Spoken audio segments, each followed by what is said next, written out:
Olá, o Em Cartaz já vai começar. Aqui tem cultura para todo mundo, para você que gosta de teatro, música, dança, artes plásticas. Você pode nos ver aqui pela TV aberta São Paulo ou em qualquer parte do Brasil, pela TV Com Brasil, nesses canais que estão passando aí embaixo.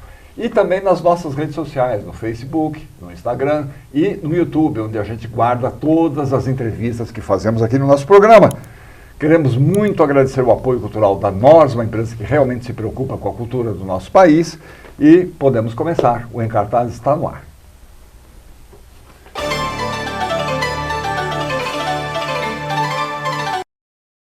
Yukio Mishima. Yukio Mishima foi um dos escritores mais importantes e polêmicos do Japão no século XX.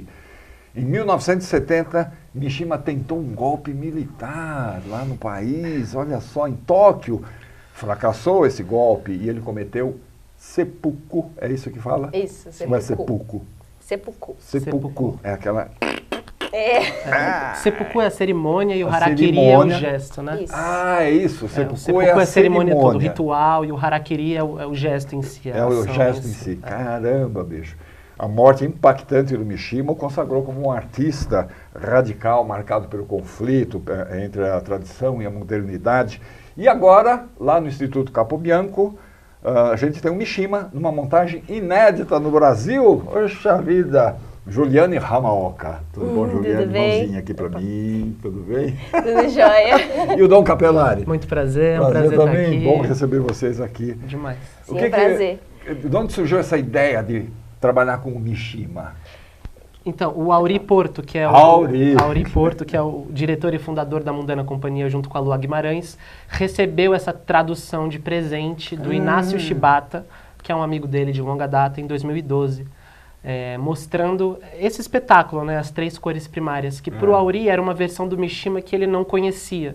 Porque o Mishima ficou famoso, se projetou para o mundo inteiro com textos densos, tristes, mostrando um lado da humanidade difícil, indigesto mesmo. E de repente chega esse texto na mão do Auri, que é um texto colorido, utópico, esperançoso. É um anti-Mishima que a gente brinca lá.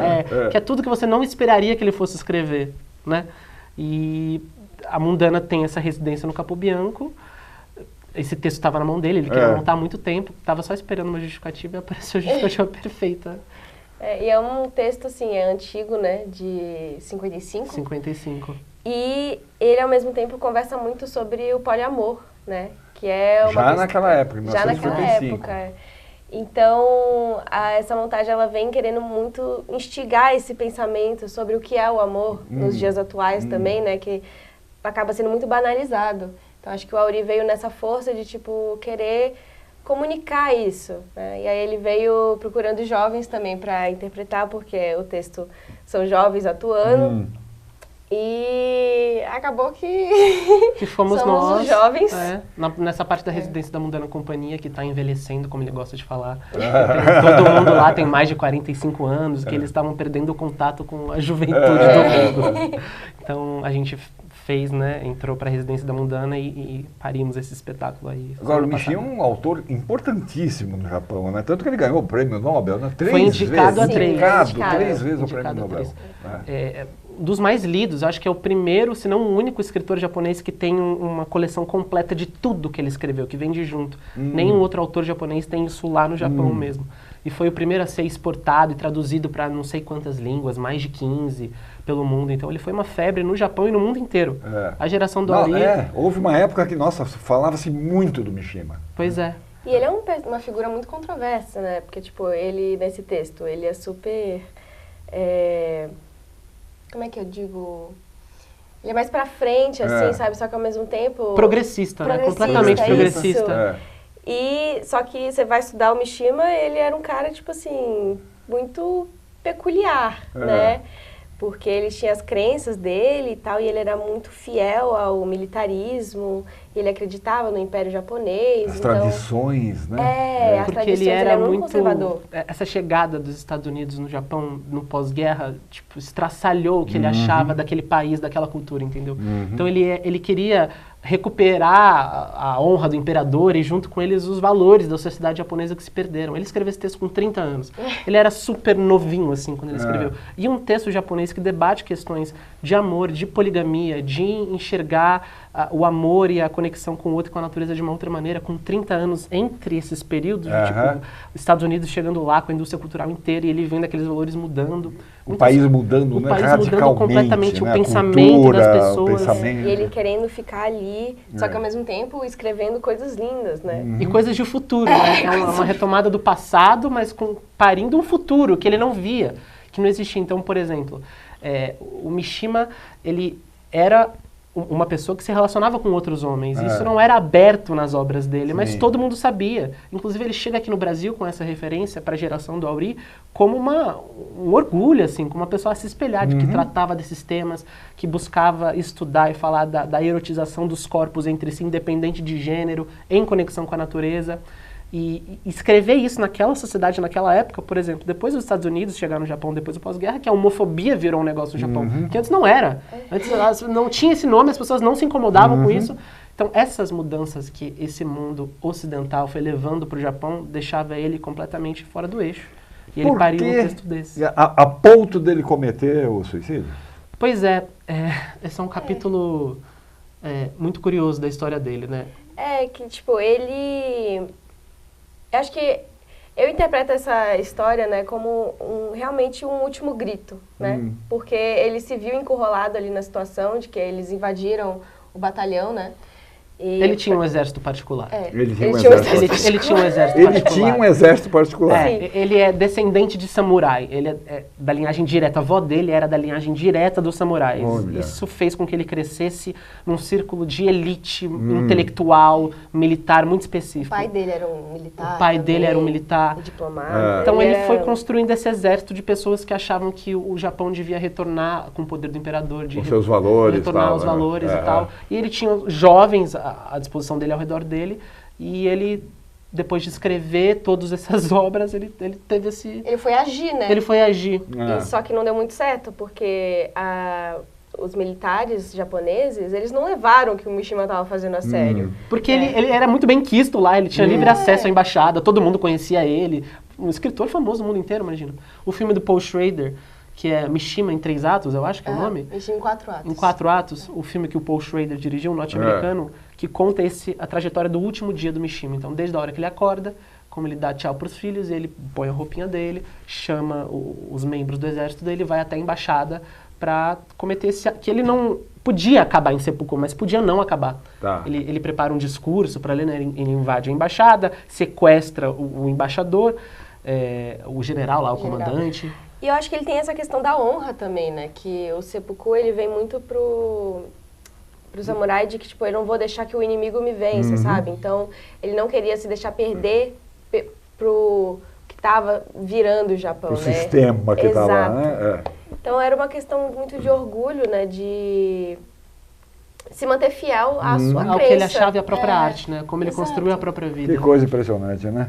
Agora, nas 3 cores primárias, que é Sangenshoku, é isso? Em japonês, Sangenshoku. Sangenshoku. Como é que, o que aparece em cena? O que nós temos aqui do Mishima?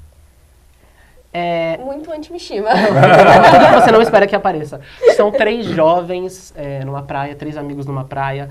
Eles têm recortes sociais específicos e diferentes e de gênero também. Então, minha personagem é o Ken, ele é um herdeiro dessa família, só que ele é um herdeiro que ele, como talvez a maioria dos herdeiros, ele não trabalha. Então, ele é casado com a Yoko há 1 ano, que é 4 anos mais jovem que ele. Então, ele tem 25, ela tem 19. Sim, eu faço a Yoko. E se casaram jovens, então há 1 ano juntos, e ele já sente no começo do espetáculo que a vida dele, onde está tudo resolvido, onde ele não precisa correr atrás de nada, não interessa. Tá faltando alguma surpresa na vida, porque isso de ser um herdeiro, de não trabalhar, de não correr atrás de nada, de não ser um marido porque não trabalha para sustentar, porque o dinheiro não é dele, então não cumpre a função social, como marido, como homem, do que é esperado. E ela também, pode falar melhor do que eu, mas não cumpre a sua função social de esposa, que cuida da casa, tipo... Eles não seguem esses padrões normativos, sabe? E essa é uma questão, porque a minha personagem, ela tenta seguir na cabeça dela, só que o corpo dela age de outra forma, né? Que ela é muito mais... Ela escuta e age com o corpo e não pensando sabe? No que é essas coisas ao redor, né, que ficam vigiando a vida das pessoas, que é a moralidade que a gente trata na peça, né? Que sempre tem uma pulguinha assim atrás da nossa orelha falando assim, não, mas isso tá errado, isso tá certo, sabe? Sempre tentando limitar. E a Yoko, ela tem umas horas que ela fala, quer saber? Não quero saber disso, Chuta eu quero, chuta o balde, vamos viver o que o corpo tá pedindo. E o terceiro personagem? Que é o Shun, que quem faz é o André Mourão, que é esse amigo desse casal de tempo aí, dá pra ver que eles se conhecem há um certo tempo, que é uma pessoa que tem um livre trânsito naquela casa, naquela relação, no sentido de se conhecem muito, são muito amigos, se gostam muito, e apresenta uma nova maneira de enxergar o amor e o mundo. Ele é uma pessoa naturalmente mais livre que os dois, ele não Mais parece leve, ter né? mais leve, ele não parece ter as amarras da sociedade, da moralidade guiando as ações dele ou os desejos dele. Ele começa, através das ações, do que ele fala, da convivência, puxar esse casal para essa visão de mundo que é ecológica, num sentido, o mesmo amor que eu posso sentir por ela e por ele é um amor com a natureza, um amor com os pássaros, com o mar, com as árvores, com as nuvens, uma parada quase transcendental mesmo. Meio holístico. Mas com o pé no chão Com o pé mesmo, no chão. de natureza, assim, muito Que presente. legal. E Ele ao traz mesmo essas tempo reflexões também ele apresenta as inseguranças dele, né? Porque de uma maneira muito vulnerável, né? Porque ele se vê num lugar vulnerável, que ele se vê, tipo, entre dois amores. Só que ele tem uma cabeça muito mais favorável a pensar que, tipo, não, eu posso ter esses dois amores. Porque eu deveria escolher um, entendeu? Enquanto a Yoko tá ali entre uma briga entre um ou outro, qual amor eu quero mais, e o Ken tá tentando descobrir o que é esse amor pelos dois, né? Eles estão em estágios diferentes, Estágios do mesmo lugar, assim, Compreensões diferentes sobre o amor. que se unem no final. Vamos ver umas fotos, a gente está falando das 3 cores primárias, lá no Instituto Capobianco, até o dia 16 de novembro. Vocês estão fazendo sexta e sábado, às 8 da noite, domingo às 6 da tarde. O Capobianco fica ali na Álvaro de Carvalho, 97, pertinho da estação Anhangabaú, do metrô, né? Pertinho mesmo, né? Venda dos ingressos pelo Simpla. Já temos aí umas fotos. Então, quem são os personagens aí? A Yoko e E o Ken? o Ken. Legal. A peça se passa, o que é um apartamento? Na praia. É na praia. Na praia. É uma casa de praia. Uma casa de Uma praia. tarde de verão. Uma tarde de tarde verão. de Por isso que a verão, gente tá com esse figurino Tô vendo. quase sem roupa. Ousado, hein? E o cenário tem essas cores Essas infinitas, assim. Uma paleta mesmo dele. O André, Esse é o faz o Shun. Shun. É o amigo. Aham. Sim. Tá, André Mourão. tá. Yoko. Yoko e Shun aí, discutindo um pouco sobre a relação dos dois. E a trilha sonora disso? Foi o Dipa Dipa. Rodolfo. Hum. Ele que fez, montou assim junto com a gente. E tem umas trilhas que são elas criam uns campos, sabe, de imaginação, que realmente eu acho que abrem portais para essas utopias que a gente quer criar, para essa utopia que a gente quer criar. Tem muitos né? sons de natureza, muitos animais, muito som de mar, tem rock, tem música alta, tem música leve, tem piano, tem jazz, putz, tem Quer dizer, a peça não tudo. se passa no Japão, ela se passa num Não, lugar qualquer, né? É. Um espaço, poderia ser em qualquer parte do mundo, né? E a trilha sonora, como as outras coisas, a luz, o cenário, o processo criativo de fazer esse espetáculo junto com a equipe da Mundana, eu faço teatro há um tempinho, já fiz outros espetáculos, mas é a primeira vez que a equipe criativa trabalha tão perto da gente, tipo, criando a cada passo junto com a gente. Então, tudo que levantava na sala de ensaio, virava alguma coisa para eles, e eles respondiam e traziam propostas, e a gente tinha que lidar com elementos novos chegando sempre. Então, a gente não ensaiou tudo e chegou uma coisa no final, e eles falam, se viram aí, não, eles construíram com a gente. E acabou sendo sempre um jogo, né? Sempre um jogo da gente prestar atenção como a luz está impactando na gente, porque eles guiam muitas vezes a gente guia eles, é tudo muito trabalho bem coladinho. Um trabalho de grupo, né? Agora, além da peça, vocês estão fazendo uma mostra de filmes do Mishima. Sim. Sempre às 19 horas. 19 horas passa o filme, depois a peça... Não, são outros dias, né? A sessão né? é às terça-feira, né? Tá, Sim, legal. é durante perfeito. a semana, porque de noite... São 4 filmes. Um que você já mencionou, Mishima, Uma Vida em 4 Tempos, do Paul Schrader. Sim. Aí tem Medo de Morrer, do Yasuzo Matsumura, Sim. falei certo? Ah, esse eu não conheço. Eu acho que sim. O Templo do Pavilhão Dourado, do Yoshi Takabayashi, e Neve de Primavera, do Isao Yukisada. São legendados, são filmes... São legendados, sim. Filmes japoneses mesmo, em cima de obras do Mishima. Na sala que é o espetáculo, trechos da vida, recortes da vida, umas misturas entre as obras dele e a vida dele, tudo meio misturado. Legal. Instituto Capobianco, gente, Álvaro de Carvalho, 97, até o dia 16 de novembro. Tem um site, um Instagram, qualquer coisa que a pessoa possa consultar o horário dos filmes? Tem 2 Instagrams que você pode ir. Tem o Instituto Capobianco, @Instituto Capobianco, e @Mundana Companhia. @Mundana Companhia. Da companhia vai estar tudo lá. Está tudo lá, as agendas, os horários, sim, dias, dos filmes, eventos, das peças, dos próximos trabalhos da Mundana, Dos que vai falar também dos filmes. Perfeito. Juliane, prazer te conhecer, menina. Foi eu que agradeço. Bem-vinda aqui, tá? Obrigada, foi um prazer. Tudo bom? Tudo bom com você? Um abraço para o Auli, para a turma toda lá da Mundana. Sou fã deles. Tá até a próxima, gente. Até. Deixa eu ver o que tem aqui. Para você que gosta de filmes, a Sandra Vastano separou um trailer aí pra gente ver. Vamos dar uma olhada?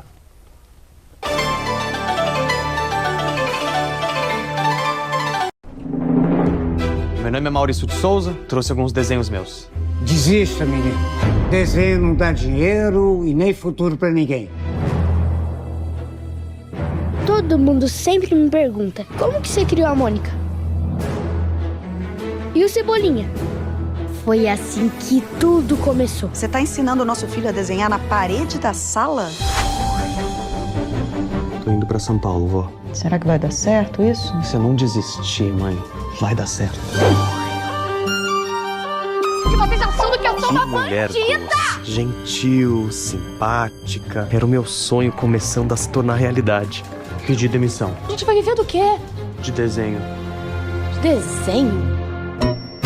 E aí, ele gostou? Não, obrigado. Maurício de Deus! Obrigado e boa sorte pra você, tá bom? Maurício de Deus! A notícia não é boa. Tô grávida! Maurício de Deus! Eu sinto que o seu sucesso vai nascer da sua família. Eu não sei o que essa menina tem, que come sem parar lá. Uma folha qualquer, eu desenho um sol. Vai dar tudo certo. E se não der certo logo, Vai voando, você vai estar chegando cada vez mais perto. norte e sul. Ei, Maurício!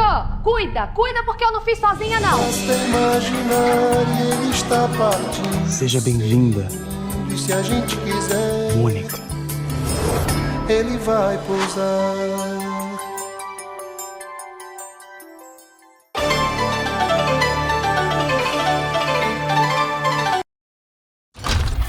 Quem somos nós? É a pergunta que está na nossa frente. Porque fizemos do passado a resposta para o futuro. Um caminho onde todos vão na mesma direção, sem nunca deixar ninguém para trás. Peça por peça, fazemos parte deste grande todo. E para que tudo funcione, é com ambição que fazemos a nossa parte. Porque o todo é maior que a soma das partes. Aqui, todos são peça-chave. Abrimos assim a porta ao desafio e juntos daremos a melhor resposta. Por isso, a pergunta que importa fazer é: quem somos nós? Somos todos nós. Making it work.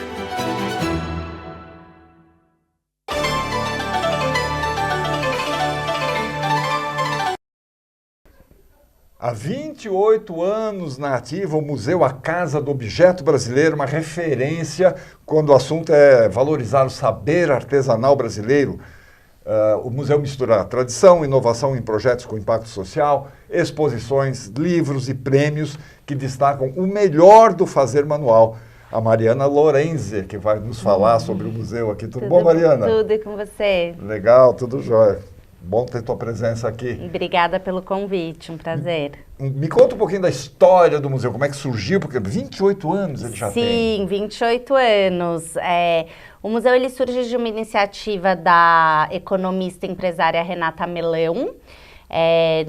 num desejo de fazer alguma coisa, né, ter um espaço voltado para manifestações artísticas.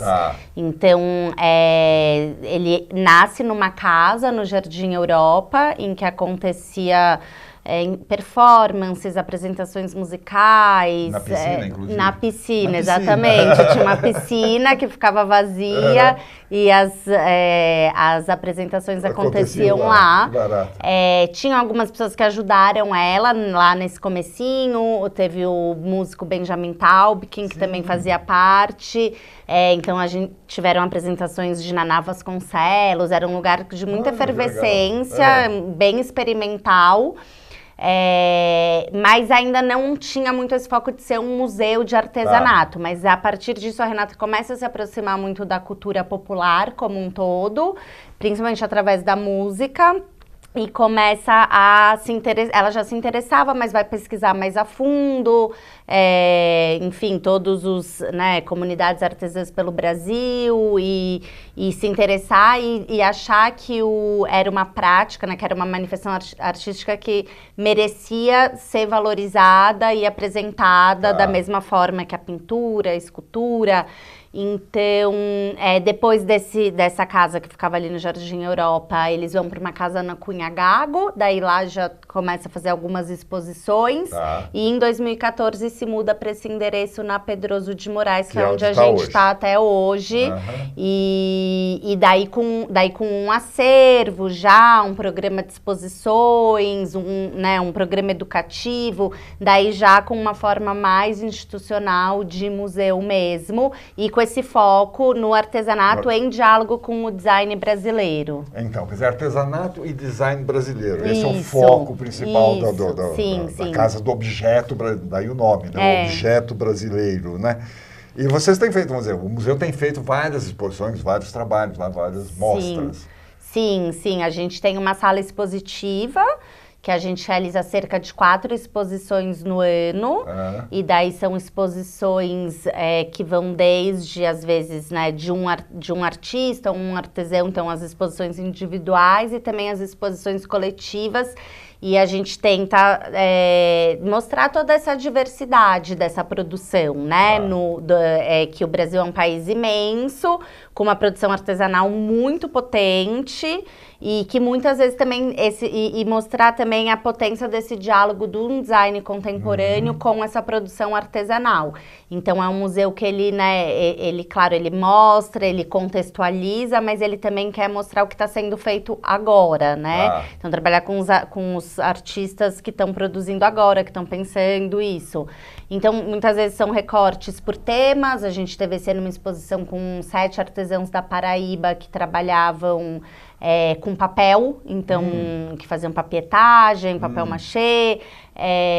A gente teve uma exposição de uma artista que trabalhava com bordado, já fizemos exposições sobre artesãos da Ilha do Ferro, então sempre tem ou um recorte regional ou um recorte por técnica, mas a ideia é que possa, né, cada vez mais mostrar essa produção que muitas vezes ela tá, né, a gente ouve em comunidades que estão muito longe de São Paulo e tudo, e às vezes você vê muito descontextualizado numa loja e tal, então trazer para um espaço como um museu e também criar esse contexto para o público poder apreciar e conhecer, obra, né? Claro. Porque a diversidade do Brasil é enorme. Enorme, você falou, né? Você encontra lá no norte, nordeste e o trabalho que se faz no sul, por exemplo, nos Pampas lá, no Rio Grande, é completamente diferente, né? As técnicas são outras. São muitas técnicas. Dependem dos materiais locais, essas exatamente, coisas todas, né? Do contexto, né? Do ambiente, própria, do clima, da história. Então, né, você pode falar, tem renda. Quais são os tipos de renda? Porque tem a renda, mas tem dentro da renda, né? Você tem a renda irlandesa, a renda renascense, então realmente é um material inesgotável, né? E pouco conhecido aqui nos grandes centros. E pouco conhecido, ou muito conhecido dentro de num lugar muito só comercial, ou muito folclórico, às vezes, tem né? esse olhar folclórico, né? Então acho que a ideia é um pouco o museu também mostrar isso como uma produção do nosso tempo também, né? Que, claro, ela tem a sua tradição, ela tá né, tem a sua história, técnicas muitas vezes centenárias ou até né, técnicas de artesãos indígenas, que são realmente muito ancestrais, mas elas continuam sendo produzidas e atualizadas de certa forma, né? Então, por exemplo, uma das exposições que aconteceram lá foi a Mão na Moda, com as rendeiras de Morros da Mariana, no Piauí.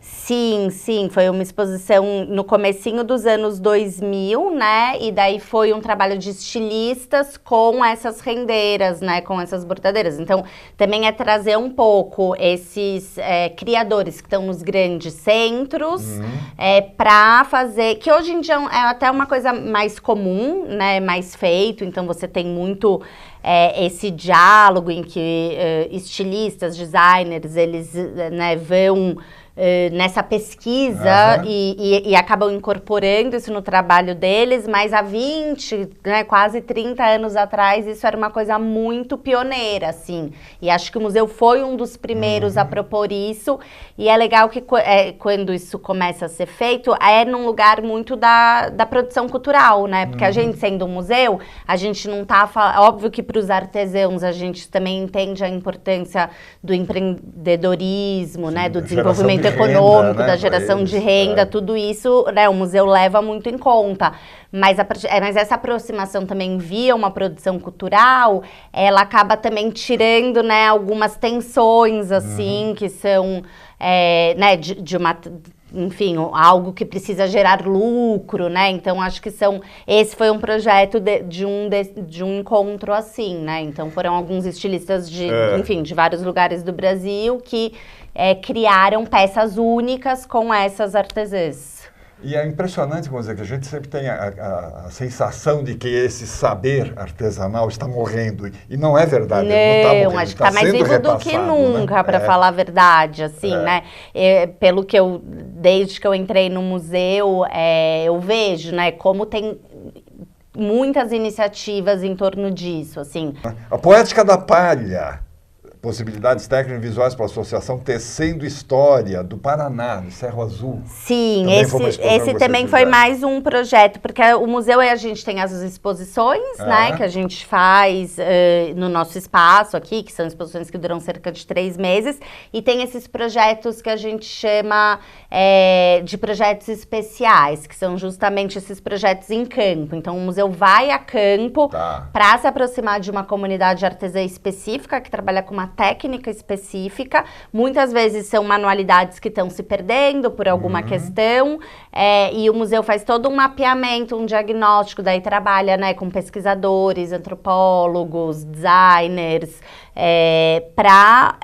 e daí são projetos mais longos, que duram de 2 a 3 anos, em que tem-se uma imersão mesmo, então, né, então faz esse resgate da técnica, engaja a comunidade também para se apropriar daquela tradição que é deles, né? Não deixa morrer. Não deixar morrer, passar para outras gerações também, e pensar formas de geração de renda. Então, esse foi um caso de Cerro Azul, né, que trabalhava com esse tipo de palha, e daí você traz um designer, nesse caso, levou-se um designer para trabalhar com eles e pensar novos produtos que poderiam surgir dessa técnica.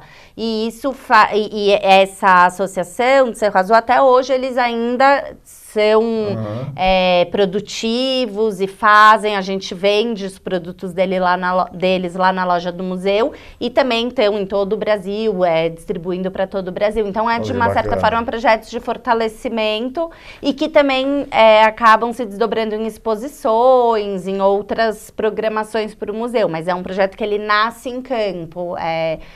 Acho que o museu já fez uns 8 ao longo desses quase 30 anos. Agora, neste momento, está nos últimos dias da exposição do Xingu, Reflexos Indígenas no Design Contemporâneo. Xingu! Xingu, sim.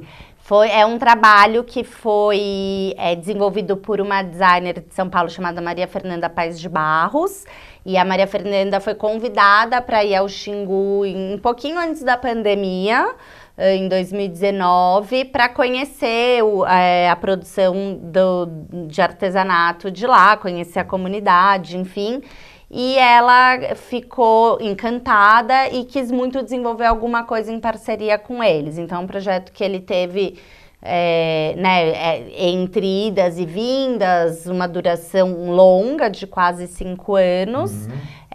E ela desenvolveu daí junto com e a vontade dela foi de trabalhar com as mulheres artesãs que trabalhavam com a palha do Buriti e com também a parte têxtil, né? Porque lá essa etnia, os Merinaco, tradicionalmente os homens trabalham com a madeira, então eles criam aqueles bancos zoomorfos que já são mais conhecidos, que tem forma de animais e tudo, e tem um trabalho super rico das mulheres indígenas, né, mulheres Merinaco, que é menos conhecido. Então ela queria muito, né, trazer mesmo, dar luz a essa produção e trabalhou junto com elas nessa, então, produção de esteira, cestaria, de também redes, né, e junto com isso, então elas trabalham com buriti, que é a fibra, mas elas também trabalham com o fio de algodão para fazer os detalhes, alguns ornamentos.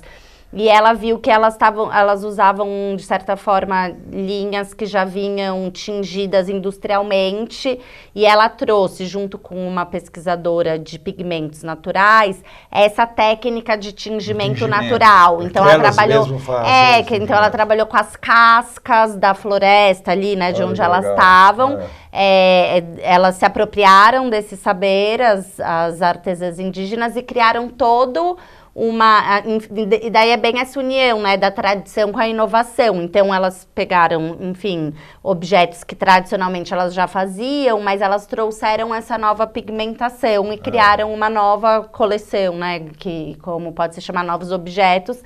E é um resultado muito bonito, muito interessante esse encontro. E também tem algumas peças que a Maria Fernanda, ela pegou, né, objetos muito tradicionais da etnia Merinaco, e sempre com permissão deles, num diálogo muito respeitoso, de criar algumas coisas mais contemporâneas, né? Então tem um objeto que é a roda do vento, que eles fazem que quando venta, gira, e ela criou uma estante super bonita, unindo essas duas linguagens, assim. Então, acho que é uma exposição que vale muito a pena ser visto para conhecer mesmo essa pesquisa e essa produção dos Merinaco, né, que estão lá no Alto Xingu, que também parece muito longe, mas que também a gente tem recebido um retorno muito bacana do público sobre essa exposição. A exposição chama Xingu, Reflexos Indígenas no Design Contemporâneo. Fica lá até o dia 25 de outubro só, gente. Sim, tá acabando. Que dias que pode ser? De quarta a domingo? O museu abre de quarta a domingo, das 10 às 18, e a entrada é gratuita. Quer dizer, no momento, essa é a grande exposição que está acontecendo. Essa é a exposição, lá. E daí também quem vai ao museu pode visitar a loja que é ao lado, que, claro, para adquirir alguma coisa, mas também para ver, de certa forma, a loja acaba sendo uma vitrine dessa diversidade do artesanato. Então lá você vai encontrar produção artesanal do Brasil todo, Ilha do Ferro, de Goiás, do Sul, dos Pampas, da Amazônia. Então é uma visita bem bacana também de conhecer toda essa produção e as diversas técnicas e diversos territórios. Agora, tomar contato com toda essa obra, com todo esse saber que está espalhado pelo Brasil, tudo, quer dizer, vocês têm umas curadorias que saem por aí pesquisando? Sim, a gente tem, a gente tenta, né, muito enfim, na estrada, digamos assim, tanto com pessoas que o museu atua há muito tempo. Então, existe uma rede já, né, de colaboradores com quem a gente sempre está trocando para saber o que está sendo feito, mas também a equipe do museu de conhecer. Então, esse ano a gente foi, parte da equipe foi na FENEARTE, que é a maior feira de artesanato do Brasil, que fica em Recife, que acontece em Recife. A gente vai fazer uma ação na COP30 em Belém também, então aproveita e pesquisa, né? Então, com certeza, é uma instituição que precisa estar sempre olhando para o que está sendo movimento, né? Produzido, né, Brasil afora, assim. Então, tem esse viés. Gente, o museu A Casa do Objeto Brasileiro, Retiro fica lá na Pedroso de Moraes, Avenida Pedroso de Moraes, 1216. Sempre de quarta a domingo, das 10 às 18 horas, entrada franca. Até o dia 25 de outubro está essa exposição lá, o Xingu, Reflexos Indígenas no Design Contemporâneo. Depois entra uma outra programação. Depois entra as Rendeiras da Aldeia, né? As Rendeiras. Sim, no dia 15 de novembro. 15 de novembro. Isso. Maravilha. Poxa vida, alguma coisa importante que a gente não falou, Mariana? Acho que não, acho que foi ótimo. Legal. Parabéns pelo trabalho que vocês fazem. Obrigada, viu? Muito obrigada. Né, pra gente conhecer as riquezas desse país que a gente nem imagina. Nem imagina, sim. É maravilhoso, é encantador. Obrigada. Deixa eu ver agora, é a hora da nossa agenda. O que será que está acontecendo pelo Brasil afora? Vamos lá, Agenda Brasil para a gente ver.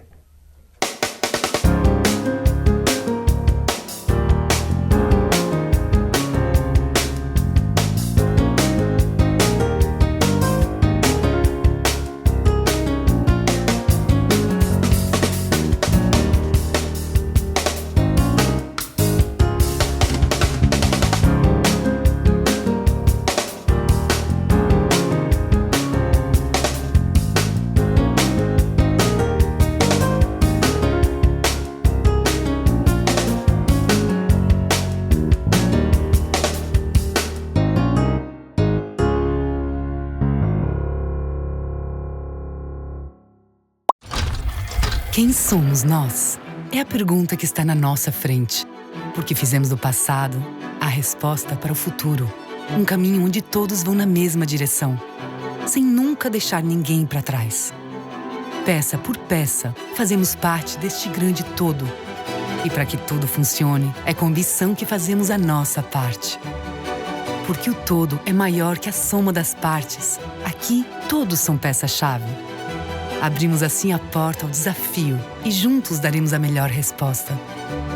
Por isso, a pergunta que importa fazer é: quem somos nós? Somos todos nós. Making it work.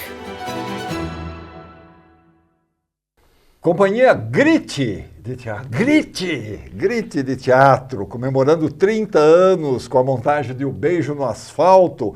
No palco, guarda-chuva se transformam em máscaras, metáfora visual das identidades distorcidas e ocultas que atravessam a trama. Kleber de Lazzari,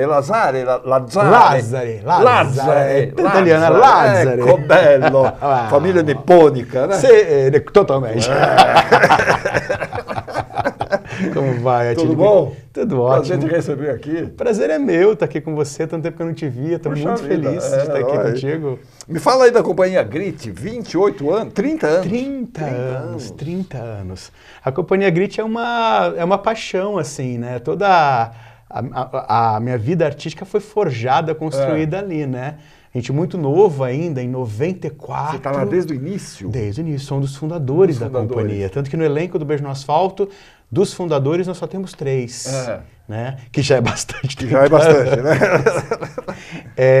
Começamos em 94, bem amadores ainda, até antes de eu entrar na Escola de Arte Dramática. Isso lá em São Caetano. Em São Caetano do Sul, numa universidade que temos lá. E lá ela foi o nosso espaço onde a gente fazia as pesquisas, construía, experimentava, criava os espetáculos.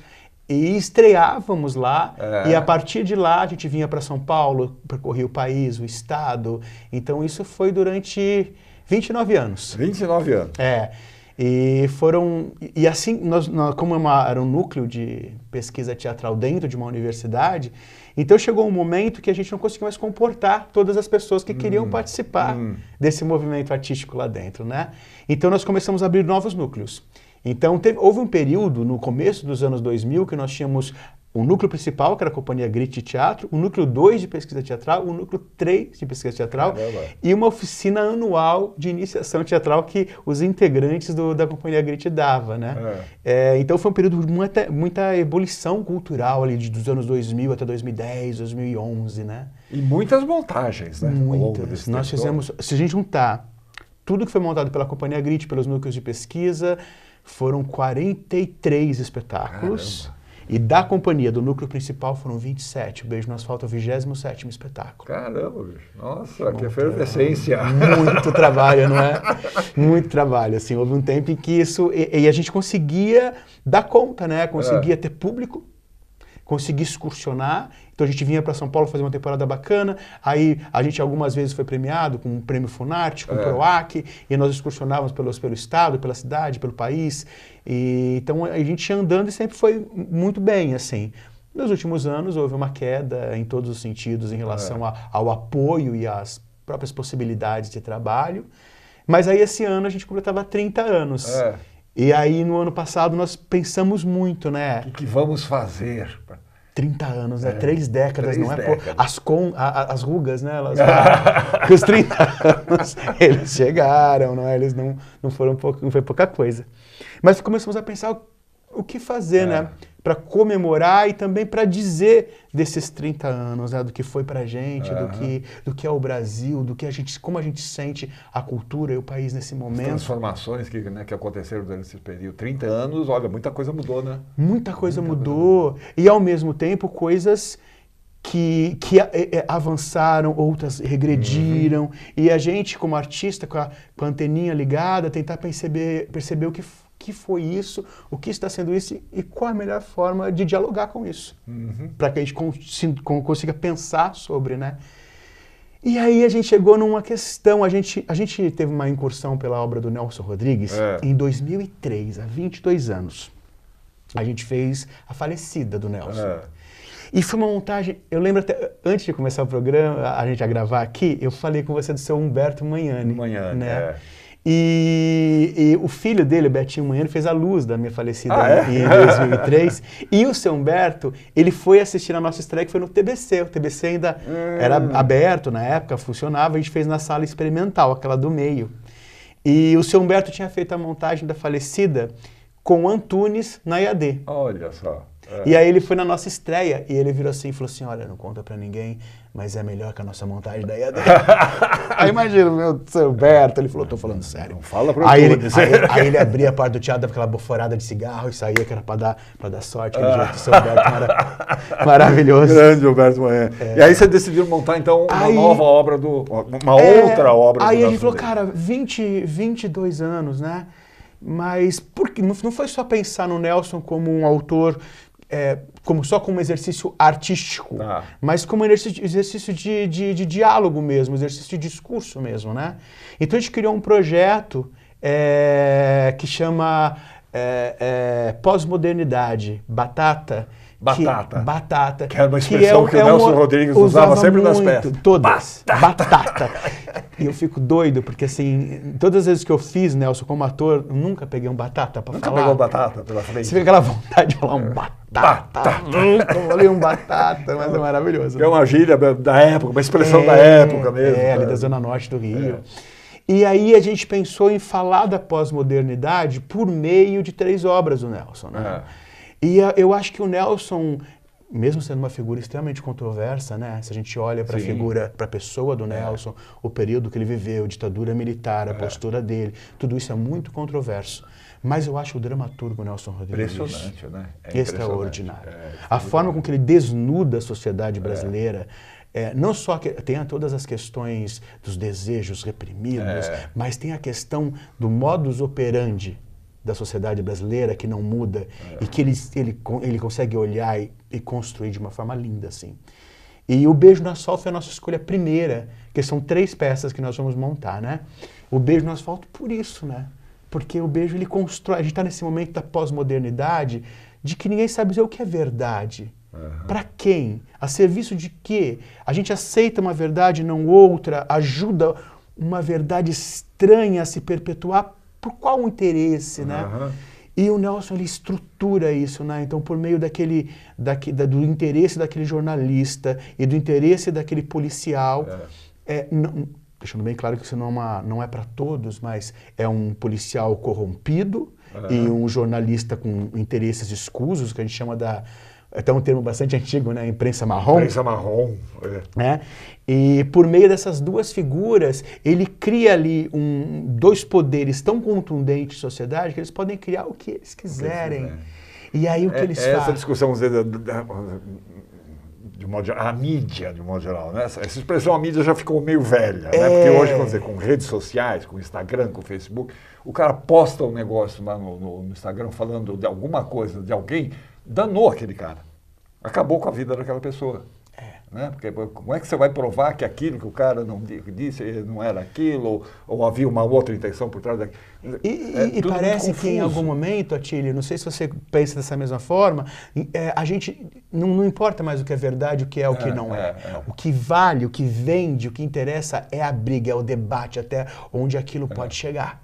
Né? É a oportunidade de eu dar a minha opinião, mesmo que ela não tenha nenhuma base.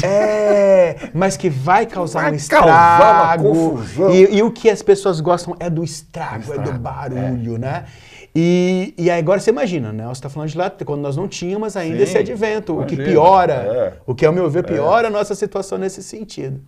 Mas aí eu acho que aí o mais extraordinário é que ele traz a terceira pilastra dessa tríade de sociedade, né? Então tem ali a imprensa, a polícia, e aí o que eles pegam para começar essa trama. Ele age numa sociedade extremamente preconceituosa. Então ele fala assim, o que vai pegar? Ele vê um homem beijando um outro homem na hora da morte, não quer saber se aquele é um ato de generosidade, de compaixão, isso não importa. É um cara beijando outro cara. Imagina, é uma loucura. Eu vivo numa sociedade extremamente preconceituosa. É um corrompido, é um perverso. Né? Existem todos os estudos feitos, que assim, há um estudo, há muitos anos, assim, nós vivemos numa sociedade patriarcal, corrompida, corroída, terrível, e onde o certo é o ser o hétero, e o ser homossexual é o errado. Então você tem essa síndrome do errado. Então você pega assim, essa sociedade vê isso como errado, então vamos destruir. Então ele pega aquela questão, olha, então ele pega uma sociedade conservadora, moralista, e aí eles vão conseguir o que eles quiserem. Esse cara é a laranja podre da sociedade.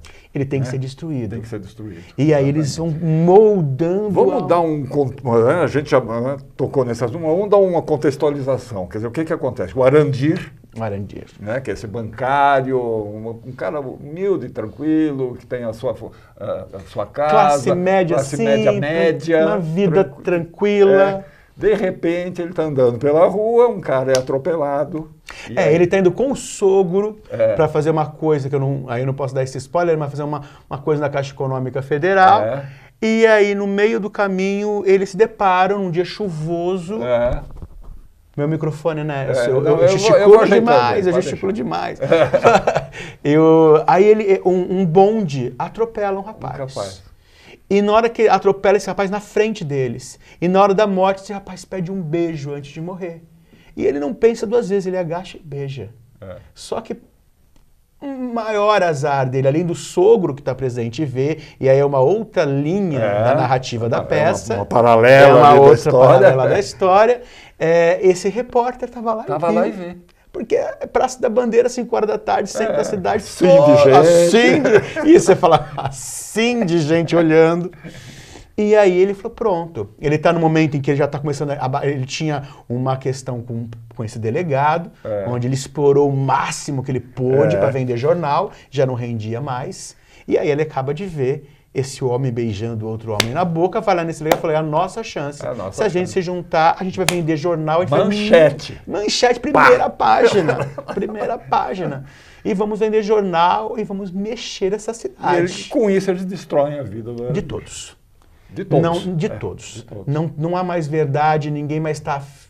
Todo mundo entra nessa onda e essa família inteira, nenhum dessa família fica de uma forma tranquila. Todos muito são comum levados. Isso acontecer hoje em dia, não é? É muito comum. Né? Quantas famílias, quantos casais, quantas relações entre pai e filho acabam sendo destruídos por uma manchete, vamos dizer, no Instagram ou no Facebook, ou, né? E a família tinha as questões dela. Né? Ela também tinha as questões dela. Suas questões. Mas que deveriam ser resolvidas no âmbito daquela família. Mas aí tudo se torna público tudo está ao alcance do julgamento de todo mundo. E aí, né, Atílio, a gente entra numa questão que é extremamente contemporânea, que essa questão, essa falta de conhecimento do público e do privado, do que é uma coisa e o que é outra, né? Eu acho que isso a pós-modernidade está muito calcada nessa nossa incapacidade de compreender o público e o privado, né? Onde todas as instâncias. Em né? todas. Nas políticas, em tudo quanto é lugar. Em todas as instâncias. E nesse caso é que a gente pode falar, a família tinha uma série de questões? Tem. E ao assistir a peça você vai vendo. Mas essas questões, eles tinham que ter o direito de resolvê-las no âmbito da família. Sim, né? Mas aí, essa imprensa marrom e essa polícia corrompida pegam para eles e aí eles fazem começa a ganhar, vasculhar e a criar fatos em cima disso, criar suposições em cima disso. E a ponto, é uma das coisas que eu acho mais... A plateia se diverte horror, né? O Nelson Rodrigues tem isso, né? Porque ele é tão ácido, ele joga aquela palavra a hora que você menos espera e a plateia ri, ao menos se assusta. E eu acho que é um dos poucos autores que se mantém, mesmo com a gente conhecendo muito a obra dele, ele se mantém fresco, né? Ele consegue, a gente ouve todos os dias não, a plateia acompanha como se estivesse vendo cinema, como se não estivesse acontecendo ali na frente deles, é uma loucura, né? Bárbaro, né? É bárbaro, assim. O beijo na sua, a gente tem umas fotos, vamos colocar umas fotos, aí a gente vai batendo papo em cima das fotos. Vocês estão fazendo lá no Ruth Escobar, agora estamos na Sala Gil Vicente, até dia 26 de outubro, gente, tem que correr para ver. Última semana, vamos lá. Semana. Cadê as fotos? Opa, olha lá. Quem temos aí? Fotos vamos falar do fotógrafo maravilhoso, Ronaldo Gutierrez, que fotografou o espetáculo, e a Ana Catarina, que faz a Selminha. A esposa do Arandir. Coitada. Nossa Senhora, sofre essa menina. Aí nós temos a tríade, a Selminha à esquerda, ali o pai, o Aprígio, com o jornal na mão, e atrás, do guarda-chuva lá atrás, nós temos a Dália, a Paula Viles, aqui é o Gleibson Filho, que faz o Aprígio. Aprígio, olha o nome, né? Arandir, Aprígio. Aqui é o nosso repórter, Amado Ribeiro. Nossa, o que Amado Ribeiro, manipula o manipulador. Isso, é o cara que vai conduzindo a história, vai criando uma história. Ele não, exatamente, ele não vai conduzir, ele vai criando, ele vai modificando. Aí é o Felipe Oliveira, que faz ele era a Ana Catarina também. Aí são as duas irmãs, a Dália e Selminha, Ana Catarina e Paula Viles. Todas fotos uma do Ronaldo começa a botar Gutierrez. a caraminhola na cabeça da outra, né? E sem contar que há os desejos reprimidos. Os desejos reprimidos, que sempre há nos Nelson Rodrigues, né? E que essas caraminholas... E aí, nós temos um momento ápice do espetáculo, onde o Amado Ribeiro, quando ele acha que ele está dominando a cidade... Ele a tem verdade vos libertará. Essa é uma fala diante do... A gente não podia... Essa não frase faltar, bíblica. Né? Não podia não estar na... O cara que traz a manipulação da verdade, o cara que cria a verdade, que destrói vidas, traz na camisa como a verdade vos libertará. Maravilha. Essa dicotomia será que é o nosso tempo? A última hora. A última hora. Que era um jornal realmente... Exatamente, que era do Samuel Weiner. E ali nós temos... era um cara que também não tinha freios. Não tinha freios, não tinha freios. Era uma polaridade, né? Era ele na última hora... E o Carlos Lacerda na tribuna da imprensa, né? E um contra o outro, até posicionamento políticos e tudo, né? Aí nós temos esse trio, né? O Arandir, no meio, que dá o beijo. Da direita nós temos ali o repórter, Amado Ribeiro, e à esquerda o Cunha. Agora, a gente falou o negócio dos guarda-chuva. Me explica um pouco essa história do guarda-chuva. Então, a gente parte, o início da nossa história começa... O guarda-chuva ele vai se transformando, ele parte de um elemento...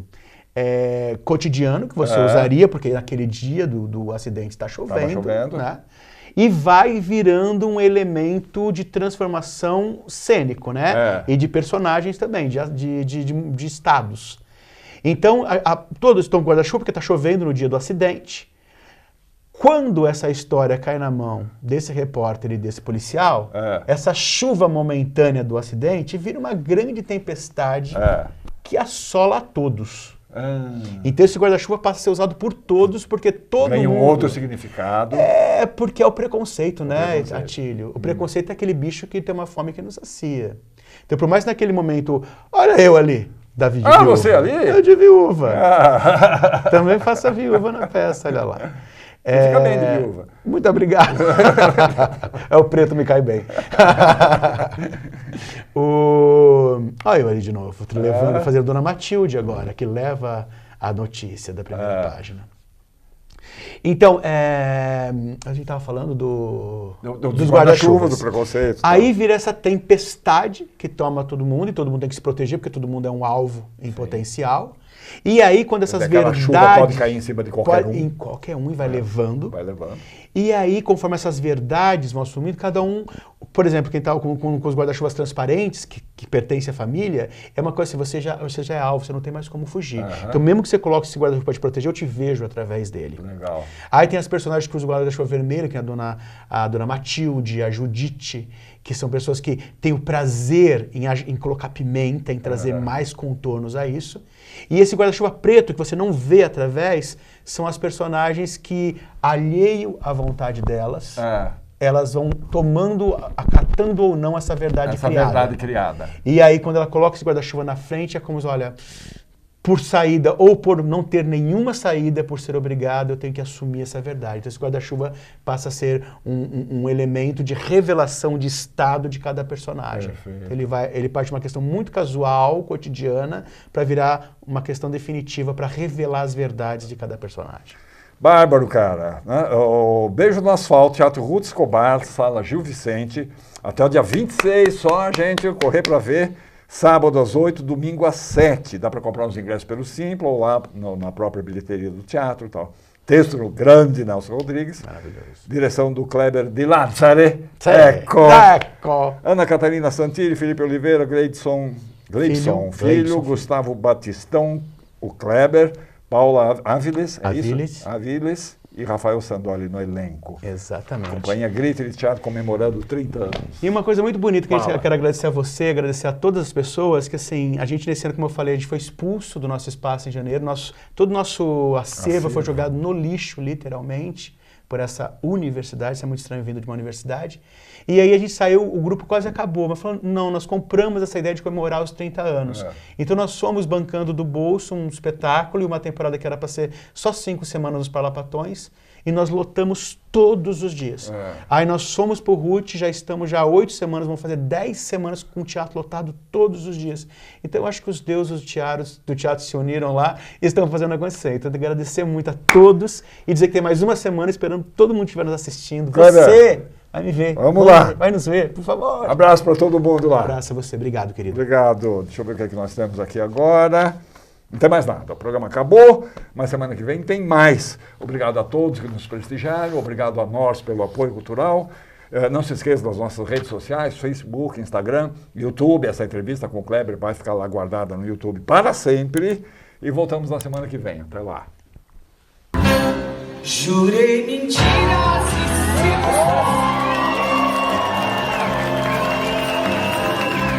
assumo os pecados.